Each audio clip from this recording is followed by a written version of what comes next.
Afa-poana ao aminareo hatrany ry havana ny fahasoavan'i Jesosy Kristy Tompontsika. Amen. Andeha araka hivavaka isika. Misaotra anao izay Tompo fa tratro izao zoma izao, efa hamaraparina sady ny herinandro ary tsaronay ao anatin'izany izay nataonao tamin'ny fiainanay rehetra. Koa amin'ity anio ity dia avoazina indray ny fanoloranay ny fiainanay dia ny atsipiriany indrindra ny fonay mba ho anjakanao Jesosy Kristy.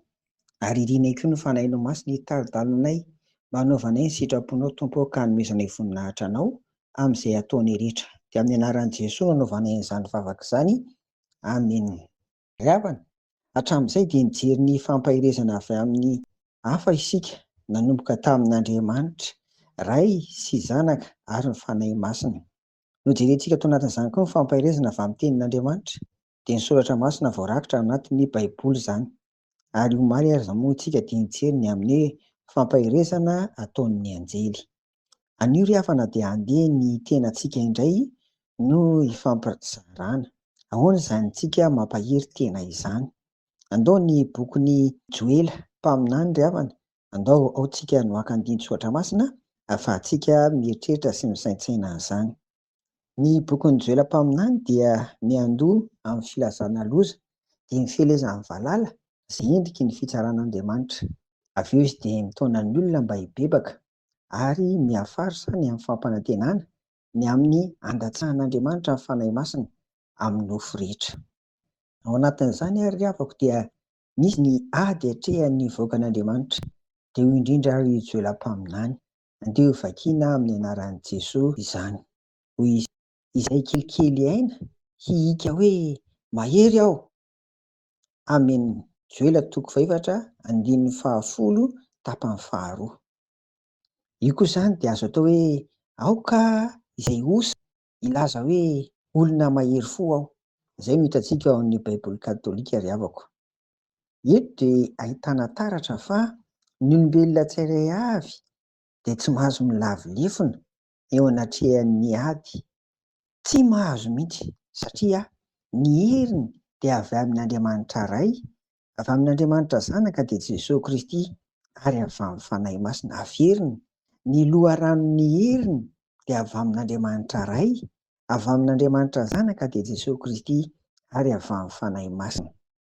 Ny hika atao hoe mahery aho dia efa fampahirezana ho an'ny tenantsika tsirairay avy, fa ho resy ny fahavalo na dia ahoana na ahoana aza tanjany. Ary io koa dia ahitana taratra ny amin'ny hoe ho resy na inona zavatsarotra lalovana.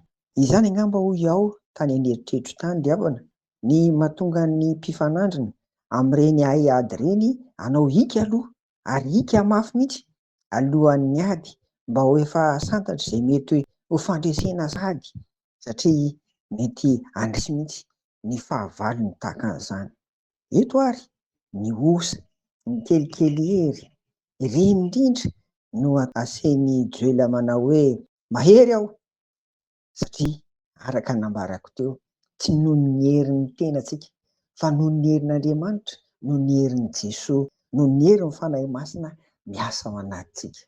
Mpandresy aho, mpandresy ianao, mpandresy isika ry havana, mahery isika dia mahereza ary ao amin'ny Tompo sy amin'ny herin'ny fahirezany. Amen. Hivavaka ary isika. Dia misaotra anao ary izay Tompo fa mananao Andriamanitra Ray sy Zanaka ary fanahy masina. Efa nambarinay teny am-piandohana izao volana izao izany. Mananao izay loharano kely ary izay dia mahery ao aminao mandresy ny fahavalo sy ny sarotra rehetra. Dia misaotra indrindra Tompo, ianao ary mahita ny fiainan'ny tsirairay avy ihany. Aza vela hiady irery fa sevimihika koa Tompo amin'ny alalan'ny fanahy masina dia efa mba mandresy sady izy ao anatin'izany. Dia apetraka aminao manontolo hatrany ihany fiainanay rehetra amin'ny anaran'i Jesosy. Amen. Ho aminareo ry havana ny fiadanan'i Jesosy. Amen.